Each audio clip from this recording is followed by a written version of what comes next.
तो अभी मैं आपको जो है ना एक्सप्लेन करता हूँ कि रेग क्या होता है, उसमें एम्बेडिंग मॉडल भी मैं एक्सप्लेन कर दूंगा एंड टोकन्स भी क्या होते हैं वो भी एक्सप्लेन कर दूंगा, वेक्टर डेटाबेस क्या होता है वो भी एक्सप्लेन कर दूंगा। ठीक है, तो रेग pipeline actual the main component of context engineering.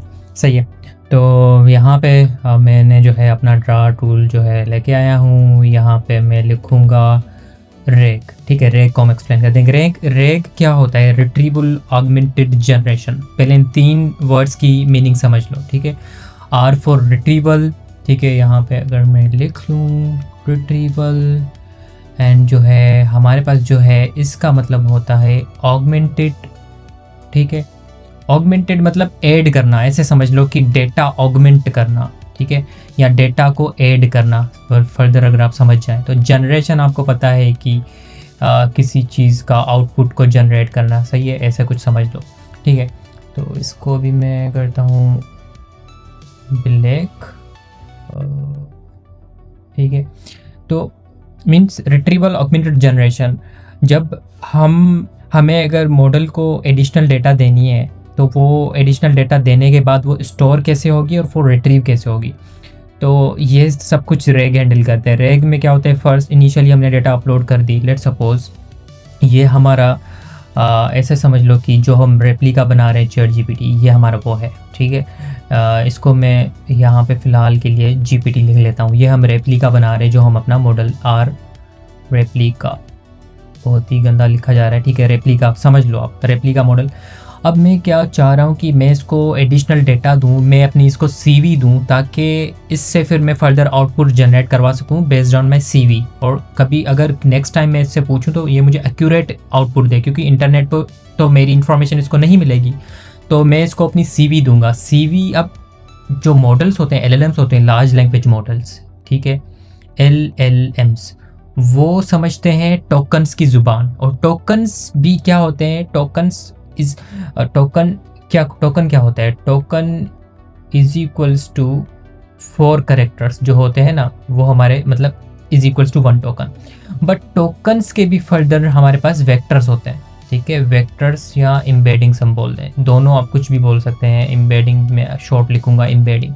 ठीक है, ये vector embeddings are specific type of vectors, ये समझ लें। तो अगर इस चैट जीपीटी को मुझे एडिशनल डेटा देनी है, मेरी सीवी देनी है, तो वो मैं कैसे दूंगा, क्या प्रोसेस होगा, तो उसको मैं आपको एक्सप्लेन करता हूँ। तो फर्स्ट ऑफ ऑल जो फर्स्ट स्टेप होगा मेरे पास, वो क्या होगा कि मुझे जो है सोर्स या डेटा लोड करनी पड़ेगी। ठीक है, अपनी मुझे डेटा लोड करनी पड़ेगी। डेटा लोड करने के बाद हमारा जो सेकंड स्टेप यहाँ पे होगा वो क्या होगा? पार्सिंग। ठीक है, पार्सिंग मतलब उसको स्ट्रक्चर करना।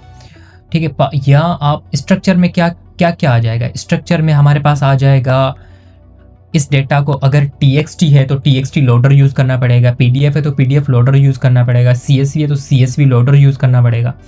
उसके बाद मुझे इस डेटा को स्प्लिट करना पड़ेगा चंक्स में, ताकि फर्दर वो फिर उसकी एम्बेडिंग बने। क्योंकि अगर एक डॉक्यूमेंट है उसके 20 पेजेस हैं तो वो डायरेक्टली मैं उसकी एम्बेडिंग जनरेट करवाऊँगा तो it can mix up all the information and it will be not good for the system. Instead अगर हम चंक्स, छोटे छोटे चंक्स में इसको डिवाइड कर दें तो हमारा सिस्टम भी स्टक नहीं होगा और वो चंक्स एम्बेडिंग इजीली जनरेट हो जाएंगी और वो स्टोर हो जाएंगी। तो पार्सिंग में हमारे पास क्या होगा कि पहले हम क्या करेंगे, इसको हम डॉक्यूमेंट लोड करने के बाद, लोडर कोई भी स्पेसिफिक लोडर यूज़ कर लिया, हम उसको स्प्लिट करेंगे किसमें? चंक्स में। ठीक है, लेट्स सपोज अगर मेरी जो सीवी है, ठीक है, मेरी अगर सीवी है उसके 2 पेजेस हैं, सही है, तो शायद उसके मैं 10 चंक्स बना दूं। ठीक है, 10 चंक्स। ठीक है, अब 10 चंक्स कैसे बनेंगे? जब हम यहाँ पे चंकिंग करेंगे तो यहाँ पे हम वो वैल्यू डिफाइन करेंगे कि हर एक चंक हो वो कितने कैरेक्टर्स का हो। तो मैं यहाँ पे कह दूंगा कि हर एक चंक जो है वो 2000 कैरेक्टर्स का हो। ठीक है, 2000 कैरेक्टर्स का, हर एक चंक 2000 कैरेक्टर्स का हो, और हर एक चंक का दूसरे चंक के साथ जो ओवरलैप हो वो क्या हो? वो हो 200 कैरेक्टर्स का। मतलब एक चंक दूसरे चंक से जुड़ा हुआ हो तो वो ओवरलैपिंग, लेट्स सपोज जो पहला चंक है उसके लास्ट 100 कैरेक्टर्स और जो दूसरा चंक बना है उसके पहले 100 कैरेक्टर्स आपस में कनेक्टेड हो, एक चेन बन जाए ताकि कॉन्टेक्स्ट लूज ना हो। ठीक है। तो वो भी हमारे पास जो ओवरलैप वैल्यू हो वो मैं आपको फर्दर कोड में बताऊंगा, वो 200 कैरेक्टर्स की हो, ठीक है। यहाँ पे जब हमारे स्प्लिटिंग प्रोसेस, इसको मैं जो है ग्रीन के साथ कर देता हूँ ताकि आपको समझ आ जाए, अच्छा सॉरी, ठीक है। तो ये हमारा जो है, ये जो है, सॉरी ठीक है, ये हमारा हो गया स्प्लिटिंग का प्रोसेस, ठीक है। ये सारा जो है ये हमारी स्प्लिटिंग हुई पार्सिंग के बाद, डेटा लोडिंग के बाद। अब फर्दर मुझे क्या करना है, मुझे उसके बाद जो मेरा नेक्स्ट स्टेप होगा वो होगा एम्बेडिंग जनरेशन, ठीक है। हमें चंक्स मिल गए, हमारा डॉक्यूमेंट लोड हो गया, स्प्लिट हो गया, चंक्स मिल गए हमें। लेट्स सपोज यहाँ पे हमारे पास कितने चंक्स आ गए, 10 चंक्स। अब हमें क्या करनी है, इसकी एम्बेडिंग्स जनरेट करवानी है। एआई मॉडल्स होते हैं वो टेक्स्ट की ज़बान नहीं समझते, वो समझते हैं ज़बान एम्बेडिंग्स की, वेक्टर्स की। क्योंकि जब भी चैट जीपीटी टेक्स्ट जनरेट कर रहा होता है तो वो क्या करता है कि टोकन बाय टोकन जनरेट करता है या वर्ड बाय वर्ड जनरेट करता है। तो वो वर्ड बाय वर्ड कैसे आता है, पीछे मैथमेटिकल कैलकुलेशन हो रही होती है, हर वर्ड का सिमिलरिटी चेक हो रहा होता है, सिमिलर डिस्टेंस फाइंड हो रहा होता है, इक्विवेलेंट डिस्टेंस जिसको हमको बोलते हैं, या कोसाइन सिमिलरिटी हो रही होती है। उस सिमिलरिटी के बेस पे हमें नेक्स्ट वर्ड मिलता है या नेक्स्ट टोकन जनरेट होता है जो हमें मिलता है यूआई पे। तो ऐसे ही हम क्या करेंगे, ये जो हमारे पास 10 चंक्स हैं, और ये एक्चुअली क्या है, ये हमारे पास है टेक्स्ट है, ठीक है। ये हमारे पास क्या है, चंक, 10 चंक है किसके, टेक्स्ट के। अब इसको हम क्या करेंगे, फर्दर वेक्टर्स में कन्वर्ट करेंगे, वेक्टर्स, या हम इसको बोल सकते हैं एम्बेडिंग्स। एम्बेडिंग्स क्या होता है, स्पेसिफिक टाइप ऑफ वेक्टर्स, ठीक है, एम्बेडिंग्स। अब यहाँ पे भी आप वैल्यू डिफाइन कर सकते हैं कि एक वेक्टर या एक वर्ड या एक टोकन जो होगा, ये दरअसल फर्दर ये जो टोकन्स, ये जो वर्ड्स के जो है वेक्टर्स बनेंगे, या ये जो चंक्स के जो हमें एम्बेडिंग्स मिलेंगी, उस एक चंक की कितनी एम्बेडिंग लो। तो अब ये आप पे डिपेंड करता है कि आप क्या वैल्यू सेट करें। यूजुअली जो वैल्यू सेट होती है वो क्या होती है कि 1516 डायमेंशंस जो है ना प्रेफर किया जाता है। ये आई गेस 1516 या 1532 ऐसा कुछ होता है। तो ये आप पे डिपेंड करता है कि आप क्या आप 512 डायमेंशंस भी सिलेक्ट कर सकते हैं कि मतलब एक वर्ड स्पेस में कितना डिस्ट्रीब्यूट हो as compare to other words या other available things on space. तो हम वो कोड में जब करेंगे तो वहाँ पे भी मैं आपको एक्सप्लेन कर दूंगा कि हम क्या डायमेंशन सिलेक्ट करने जा रहे हैं, ठीक है। जब हमें यहाँ पे वेक्टर्स या एम्बेडिंग्स मिल गई, ठीक है, यहाँ पे अगर हमें वेक्टर्स या एम्बेडिंग्स मिल गई, ठीक है, चंक्स लोड हुए और हमें वेक्टर्स एंड एम्बेडिंग्स मिल गए। लेट्स सपोज अगर एक वर्ड है, उसका नाम है, वो एक वर्ड है अहमद, तो इसकी एम्बेडिंग्स अगर 1516 एम्बेडिंग्स बन रही है, तो एक एम्बेडिंग मैं आपको बता देता हूँ कि कैसे होगी। लेट्स सपोज एक embedding will be look like 1 2 3 ऐसे 2 4 6 7 8 ऐसे कुछ इस टाइप की एम्बेडिंग होगी, ठीक है, कुछ इस टाइप की एम्बेडिंग होगी एक। बट ऐसी 1516 या 512 या 3072 एम्बेडिंग्स भी आप इसकी जो है ना कर सकते हैं। अगर ये डिपेंड आप पे करता है कि आप किसके साथ जाते हैं, 1536 या 3072 एम्बेडिंग्स चाहते हैं फॉर वन चंक। तो ये ऐसे कुछ एम्बेडिंग्स होगी, ऐसे कुछ embeddings will be look like. तो जब हमें वेक्टर्स या एम्बेडिंग्स मिल जाएंगी तो यहाँ पे एक और हमारे पास जो लेयर होगी, मैं इसको येलो रखता हूँ, वो होता है वेक्टर डेटाबेस। सॉरी बहुत ही लाइट है, मैं इसको कर देता हूँ ब्लू और थोड़ा डार्क ब्लू। तो यहाँ पे हमारे पास होगा वेक्टर डीबी, क्योंकि वेक्टर्स कहाँ पे या एम्बेडिंग्स हम कहाँ पे लोड करवाएंगे, वेक्टर डीबी में, वेक्टर डेटाबेस, ठीक है, वेक्टर डेटाबेस में हम लोड करवाएंगे। अब वेक्टर डेटाबेस क्या होता है, वेक्टर डेटाबेसेस वो नहीं होते जो हम पोस्टग्रेस ये हो गया फॉर सेशन स्टोरिंग या ऑथेंटिकेशन स्टोरिंग, वो नहीं होता। ऑथ जहाँ पे हम स्टोर करते हैं, ये होता है वेक्टर डीबीज आर बेसिकली, मैं जब इम्प्लीमेंट करेंगे तो वहाँ पे भी दिखा दूंगा। ये actually are being used to store the vectors, ठीक है। अब हमारे पास इसमें जैसे पाइनकोन है, पाइनकोन हमारे पास एक फेमस वेक्टर डेटाबेस है। हमारे पास जो है क्रोमा है, ये एक लाइब्रेरी है but we can use that as well.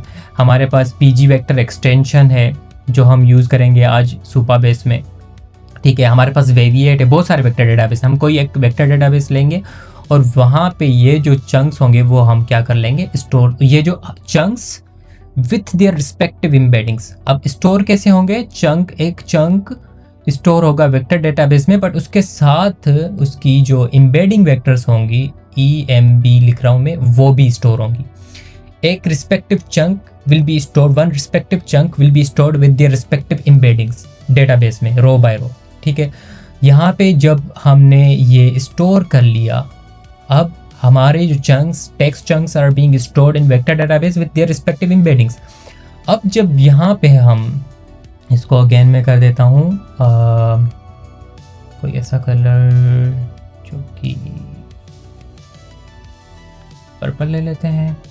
ठीक है, अब यहाँ पे जब हम इसके साथ इंटरेक्ट करेंगे ChatGPT के साथ, ठीक है, और ये पूरी पाइपलाइन हमने ChatGPT के साथ इंटीग्रेट कर दी है एज अ टूल, वो मैं आपको दिखाऊंगा कि कैसे करेंगे। ये जो पूरी pipeline from loading, parsing text vectors and vector DB, जब वेक्टर डेटाबेस जब हमने वो स्टोर कर लिया, तो ये वेक्टर डेटाबेस फिर कनेक्ट होगा हमारे ChatGPT या जो भी हम LLM यूज़ करेंगे उसके साथ कनेक्ट होगा।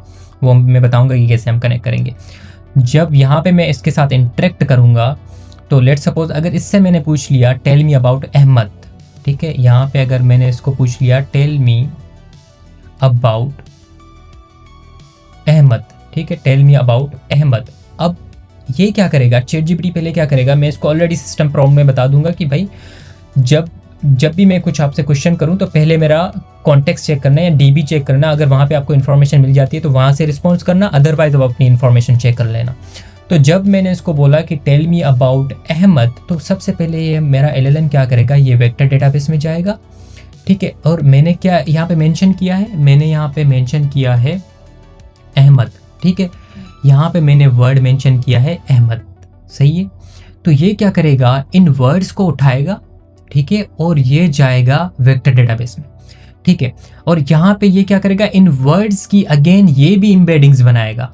ChatGPT भी क्या करेगा, इन वर्ड्स की एम्बेडिंग्स बनाएगा, और फिर ये एम्बेडिंग्स और ये वर्ड लेके ये वेक्टर डेटाबेस में जाएगा, और यहाँ पे जो भी एम्बेडिंग्स स्टोर्ड है उनके दरमियान और ये जो एम्बेडिंग इसने जनरेट की इनके दरमियान डिस्टेंस फाइंड करेगा। जहाँ पे इसको क्लोज डिस्टेंस मिलेगा वो टोकन्स यहाँ से रिट्रीव करेगा। अब यहाँ पे कौन सा प्रोसेस चल रहा है, रिट्रीव का प्रोसेस चल रहा है। ठीक है, जो कि रेग का फर्स्ट वर्ड है, रिट्रीवल ऑगमेंटेड जनरेशन, रिट्रीव का प्रोसेस चल रहा है।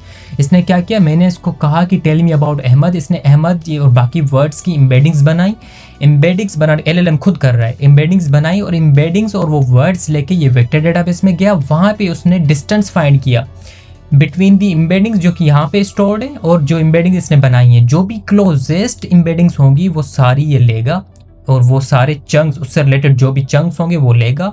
क्लोजेस्ट एम्बेडिंग्स जब मैच हो गई तो उस एम्बेडिंग से रिलेटेड जो भी चंक है उसके साथ, उस एम्बेडिंग के साथ वो लेगा, वो चंक लेगा और वो चंक्स वो सारा जो है वो आउटपुट देगा इसको। ठीक है, वो टेक्स्ट चंक्स उसको, ये क्योंकि ये डायरेक्ट टेक्स्ट टू टेक्स्ट तो फाइंड नहीं कर सकता ना, मैथमेटिक्स टेक्स्ट टू टेक्स्ट तो नहीं हो सकती, mathematics can be done in numerical in numerics. ठीक है, तो मैंने जो इसको टेक्स्ट दिया उसने इसकी एम्बेडिंग्स बनाई और फिर ये एम्बेडिंग्स और टेक्स्ट लेके गया यहाँ पे, और यहाँ पे इसने क्या किया कि उस एम्बेडिंग्स और यहाँ पे जो एम्बेडिंग्स स्टोर्ड है उनके दरमियान डिस्टेंस फाइंड किया। तो इसके लिए ये तो यहाँ तो कोसाइन सिमिलरिटी यूज़ कर सकता है।